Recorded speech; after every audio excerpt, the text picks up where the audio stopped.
on the G file up to G5.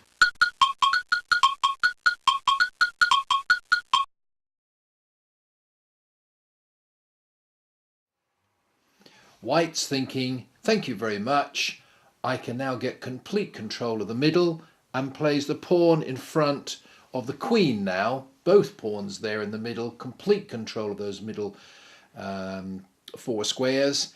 And the secret thing behind moving that pawn in front of the queen was that the bishop is now allowed to come out and attacks along the diagonal, attacks that single pawn that black has pushed forward.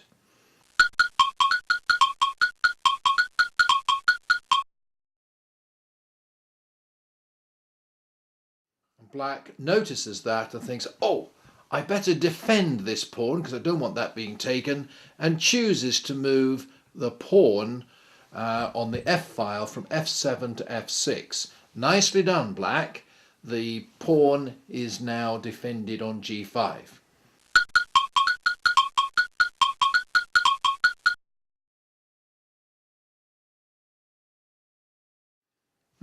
Says White. Thank you very much.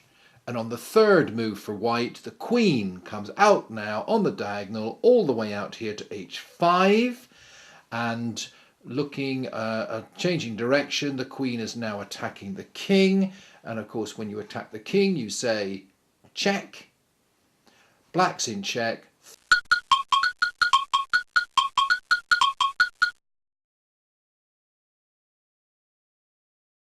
Three questions to ask. First of all, can I take the piece causing the check? Can we take this queen?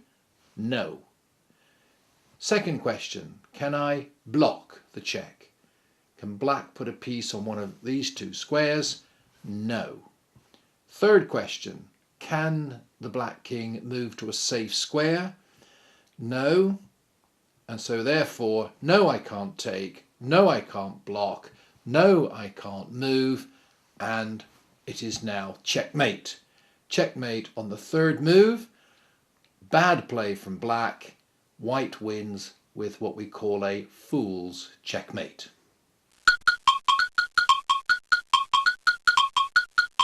Fool's mate. 3 moves. It doesn't actually happen very often. But look, let's look at another one that beginner chess players often try to win, and just occasionally they do get to win.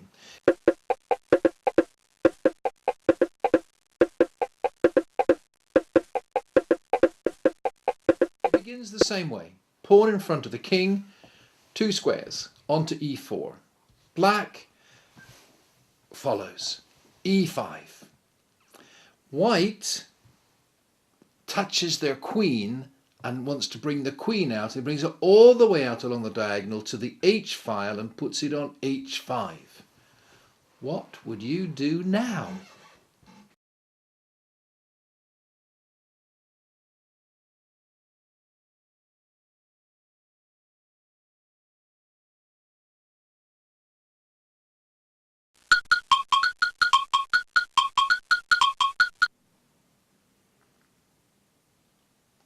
Many players would play the pawn forward to G6.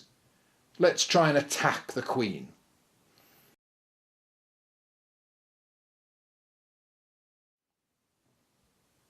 What's the white queen going to do? It's got to move away. You can see it's being attacked.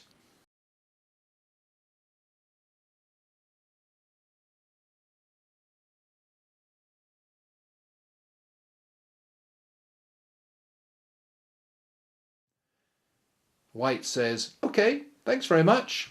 Actually, it's your rook in the corner on H8. That's the piece I really wanted.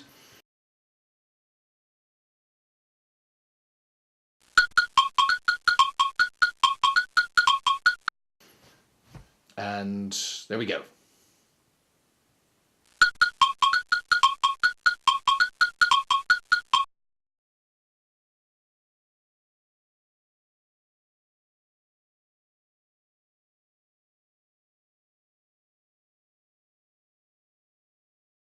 So here we go again. Queen coming out to H5, and this time Black notices that if they push the pawn forward to g6 and attacks the queen takes the pawn, and eventually black loses the rook on h8. So they're going to try something different. They're going to defend their pawn on e5, and they make a logical move. Bring the knight out, put it on c6, out towards the middle, defending the pawn. It stops the queen taking the pawn on e5.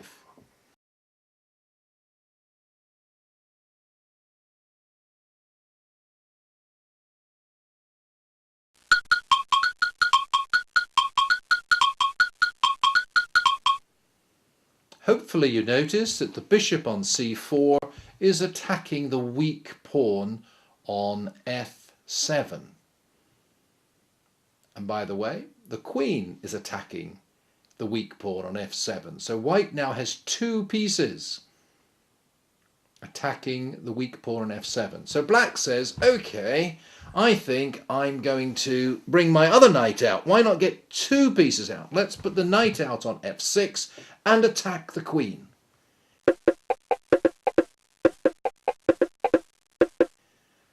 Right, you're going to have to move the queen. Can you see where to move it?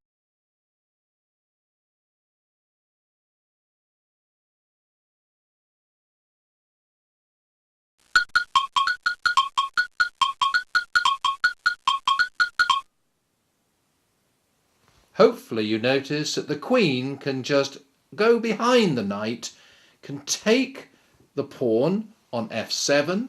It's now attacking the king, and therefore it's saying check. The black king would like very much to take the queen on f7, but they can't, because white has put their bishop on c4 and now protects the queen. And that's checkmate. And that happened in 4 moves. 4-move checkmate, queen taking the pawn on f7. That's called scholar's mate. You've studied that one, scholar's mate.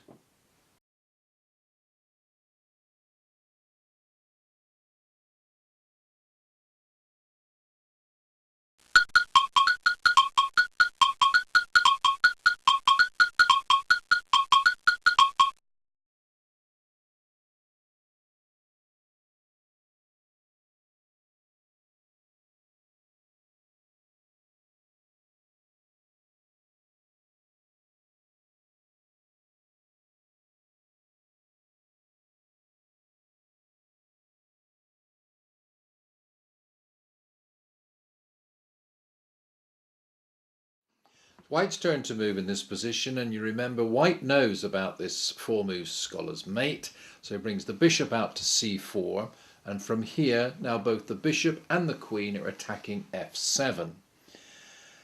Black needs to find something to do here to stop the 4-move checkmate, and my answer to that teaching of black is to bring your queen out and put your queen on f6.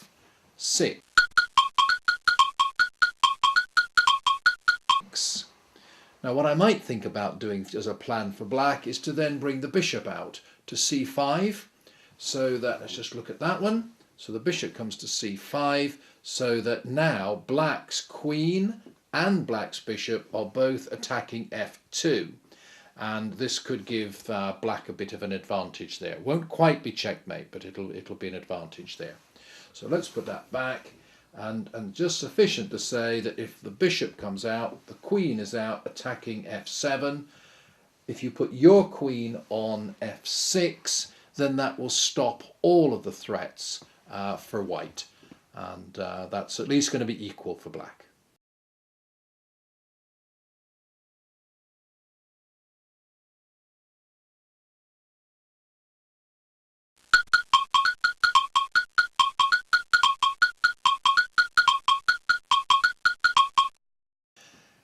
We have all the pieces now on the board at the ready to start a game. Remember that the first few moves you play in a game of chess, the opening part of the game, all you need to concentrate on doing is getting your pieces onto good squares. So let's give white all the moves they need to see if we can identify what a good position will be. So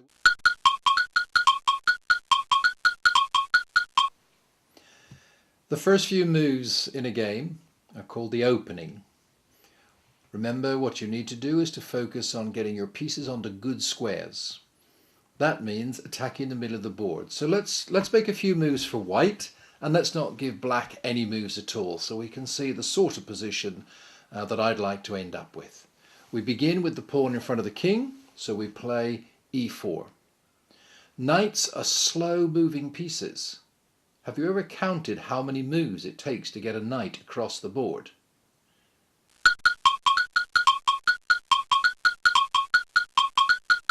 If you found it to be 4, that'd be the right number. So the sooner you get it going, the better. So I like to move the king's knight up to f3. Then I like to bring a bishop out. And remember, when I've got the knight out and the bishop out, I'll be then ready to castle.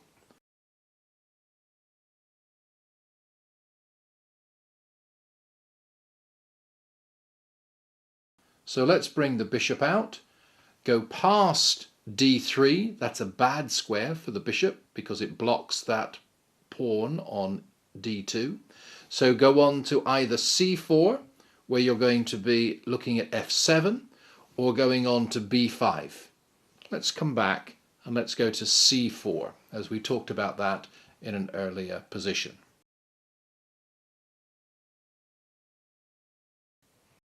I want to get another knight out. Let's put a knight out.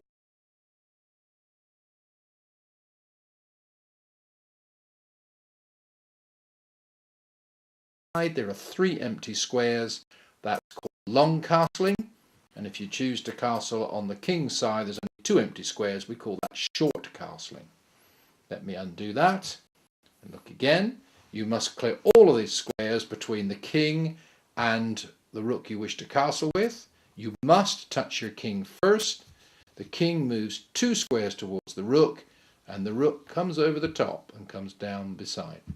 Now, if I can get my pieces onto these squares, usually I would think that I'm through the opening and I'm ready to start thinking about the middle game. Going to start having these battles. I'm going to swap pieces off.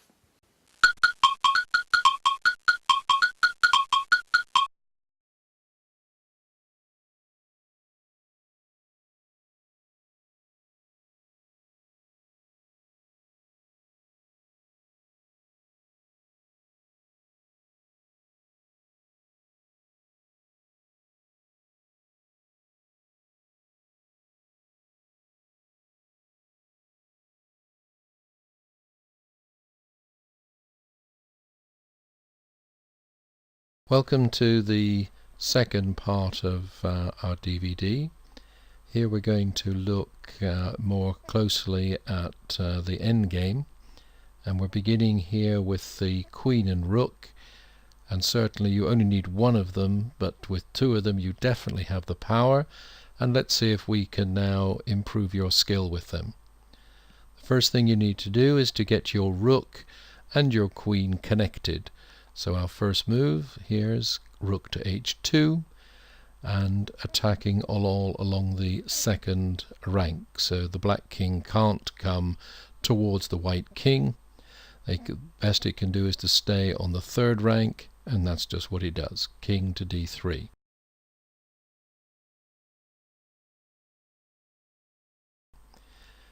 Now we can link up the Queen and Rook, and our Rook moves to b2, and you'll see that both the Rook and the Queen are attacking along the file of its own, controls that file. The Queen controls the A file, the Rook controls the B file. The black king runs away, and now we can begin our Lawnmower Checkmate. We move the Queen onto a3 to give check, and you see the Queen is attacking all the way along that 3rd rank, and the Rook attacks along the 2nd rank. Black king can't come towards this edge, towards the lower edge of the board, so they has to move to the center, and in fact that's where the king would want to, the lone king would want to be anyway, in the center of the board. Now the Queen did the work last time, so now it's time for the Rook to work.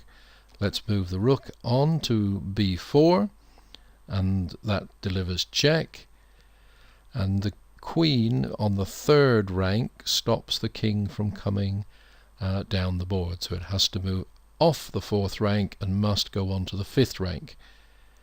Black hopes that white won't know what to do, so it does attack the corner of the rook. Always look out in your move to see if you can attack one of your opponent's pieces.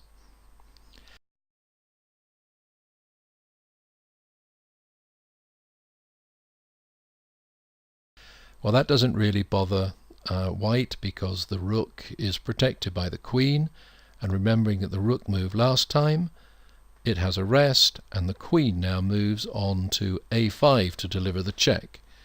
And that again is pushing the king away. The rook covers the fourth rank, the queen says get off the fifth rank, and so the king has to go on to the sixth rank. Queen moved last time, time for the rook to move to b6, check again. Can you work out what's going to happen now till the end of the game? Give you a moment to think about that. Were you thinking that the black king wanted to move on to c7 so that he could attack the white rook? That's what I would have done. The next move for white is for the queen to move to a7, and that's check. And now, sadly, the black king has nothing to do except to go to the 8th rank on the edge of the board, and in most cases the checkmate happens when the king is at the edge of the board. Can you see the last move in this endgame? Rook goes to b8, check.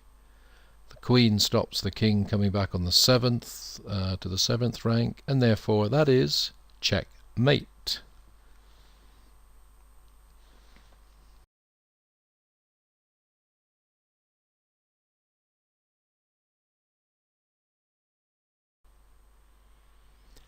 Here we have a chance to try the Lawnmower Checkmate again.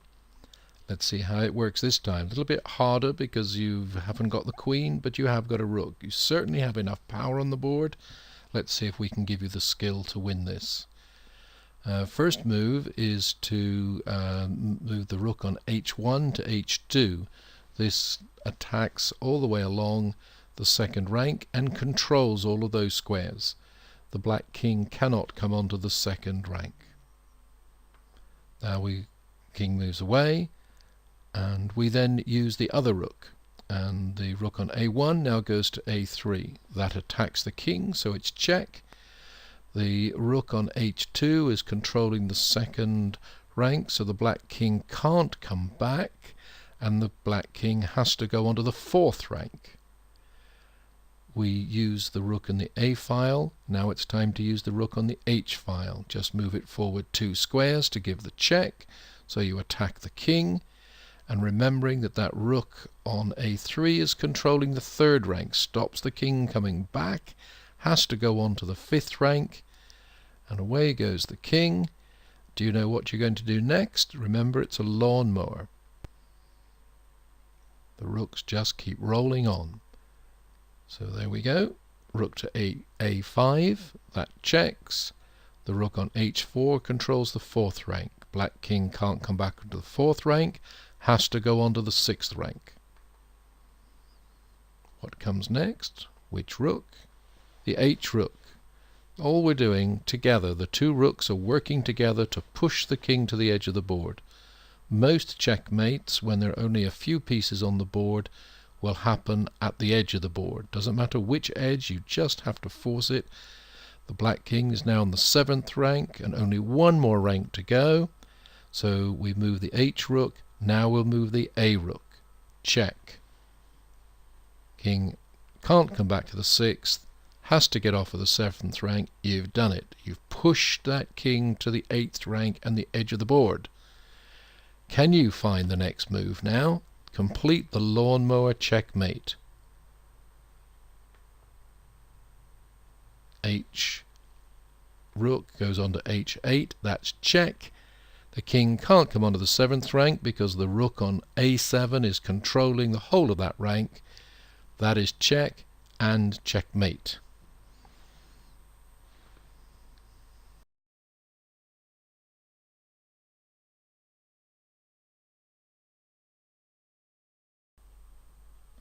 Here we have an endgame now with just one piece, the queen. You have the power to win. Learn this and you'll have the skill. First of all, remember that we need to get the king. The checkmate is going to happen when the king is at the edge of the board. So all of our moves in the beginning of this will be to push it towards the edge of the board. So here we go. Let's begin with the queen, and I go forwards past the black king, stopping on d6.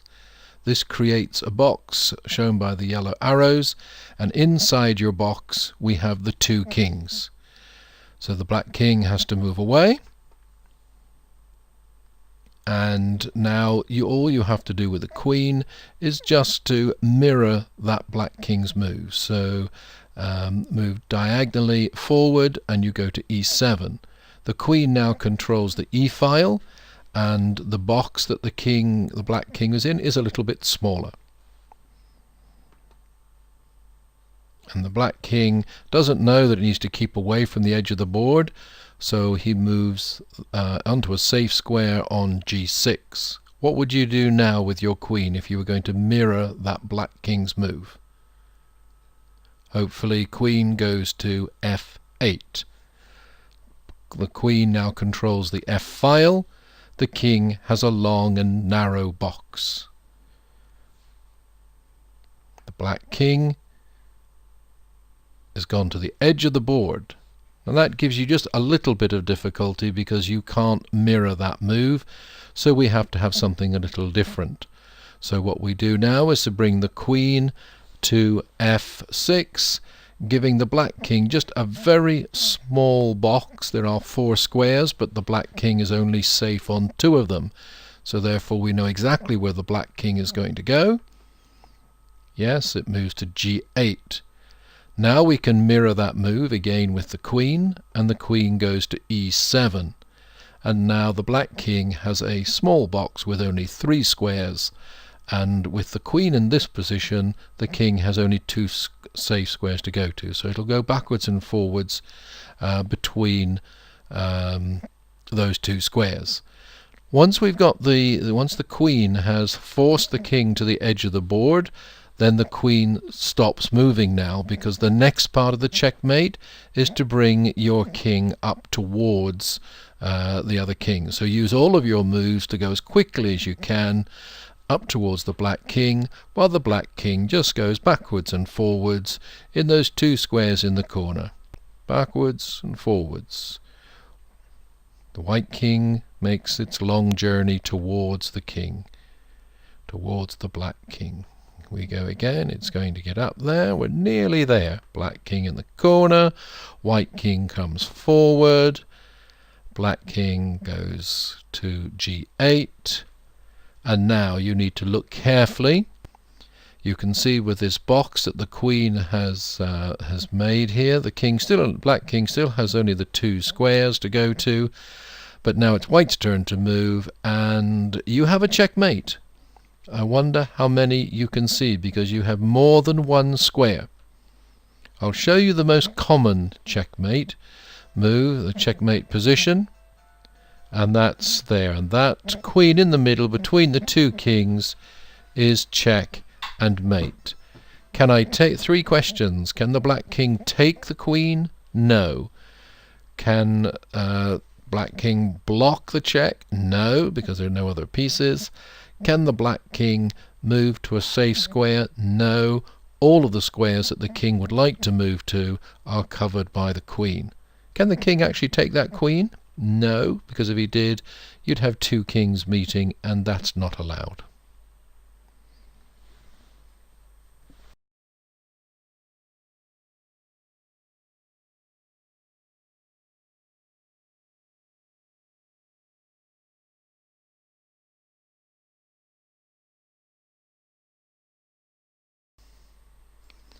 In all endgames, you must first consider whether you have enough power to win the game.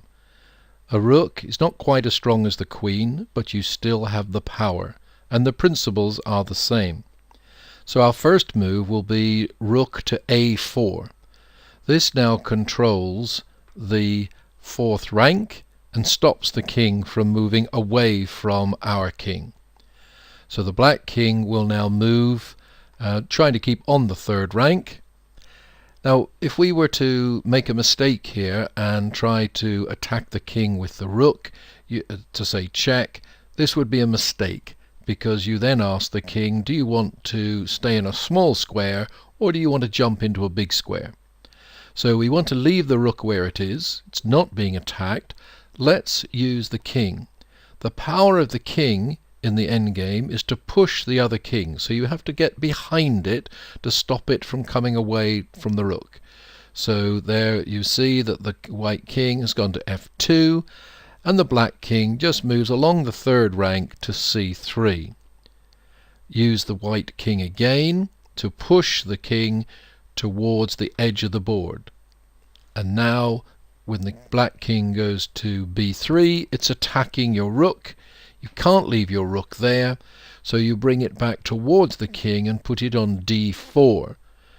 d4, that rook there, creates a box inside which is the black king. And what's really important here is that the white rook is protected by the white king. And you can see that the two pieces there they're connected, they're linked. They will stay together now until the end of the game. So let's see what the black king is going to do. It's going to come back and attack the rook. Good thinking. Always look for a move. If you can attack your opponent's piece, that's a good thing to do. Okay, well, I don't want to move the rook, so I'm going to move the king, and I still have to protect my rook. That's why we choose e4. Black king now will move away. I can't do anything with my rook. I can't make the box smaller, so I move the king. King goes to d3.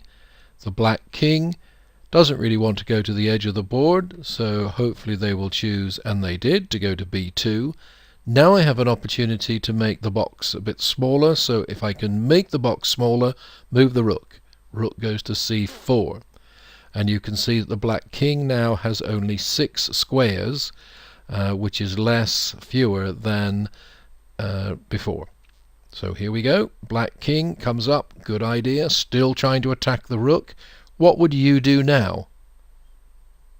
I can't make the box smaller, so I must move my king, and I must protect my rook.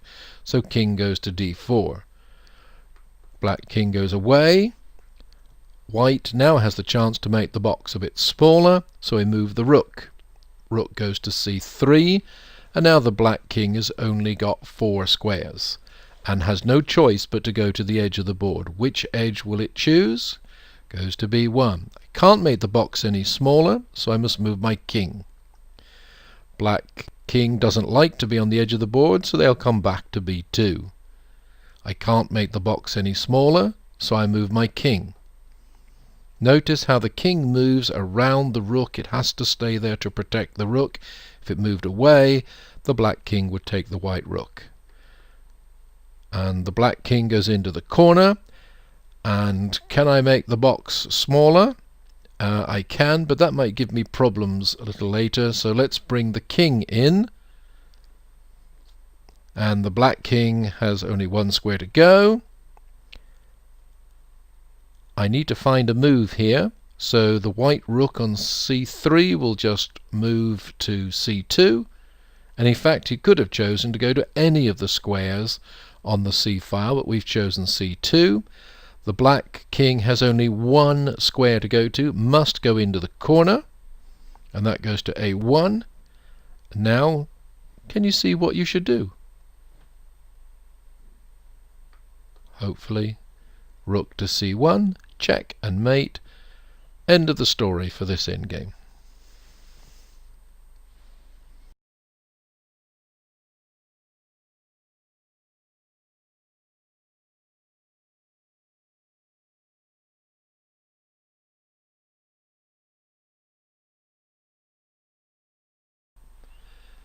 In an endgame with 2 bishops, you must still ask yourself the question, do I have the power to win? And the answer to this question is yes, you have the power. Let's try and give you the skill. It's a little bit harder with 2 bishops. With the other endings we've done, we have said that the king will be checkmated at the edge of the board. In this case, the checkmate will happen in one of the four corners, and we have to make all of our three pieces work in teamwork.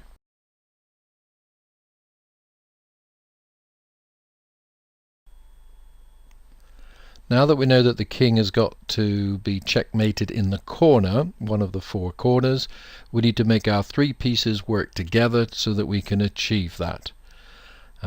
Let's move the bishop first of all to e2, and the black king goes to d4, and then our other bishop comes to d2, and the black king goes back to e4. It's important for the black king to try to keep in the middle. Remember, if you have the black king, that you want to stay away from the edge of the board as far as possible. Now we can make our standard position, and that's by putting the king on f2. Notice you've got the king and the two bishops in the same rank, and now they're ready to push. So the black king is gone to back to d4, still trying to stay in the middle. And we now move our king to cut off that square. We want to stop him coming back to e4. That forces the black king onto the 5th rank, and we can now just work our way forward. So the bishop goes to e3,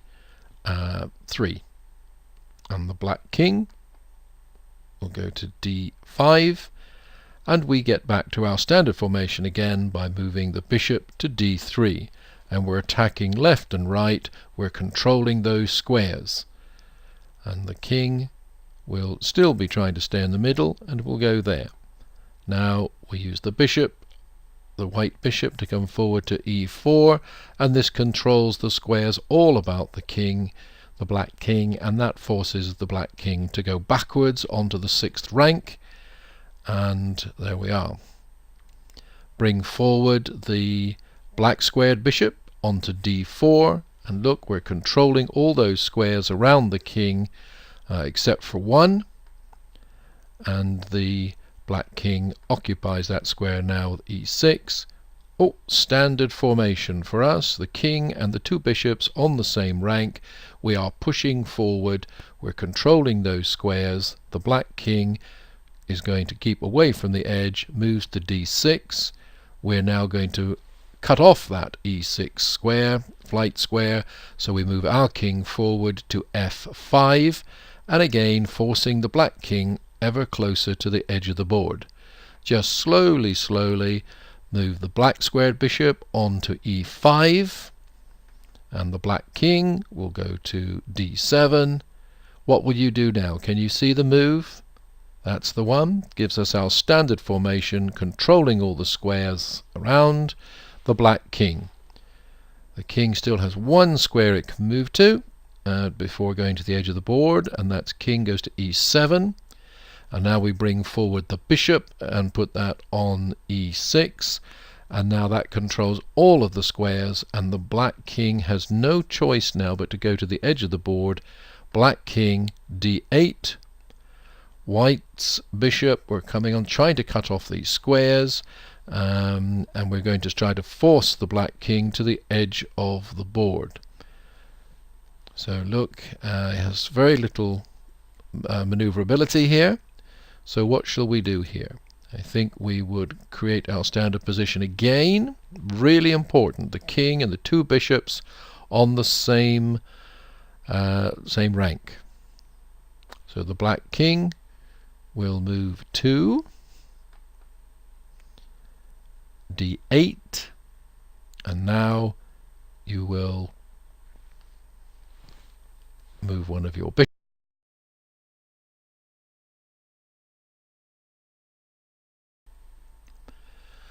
Now that we've achieved our standard formation on the 6th rank, and the opposing king is on the back row on the 8th rank, you need to just stop and have a look at this, because it gets a little bit more complicated now. You can notice that the black king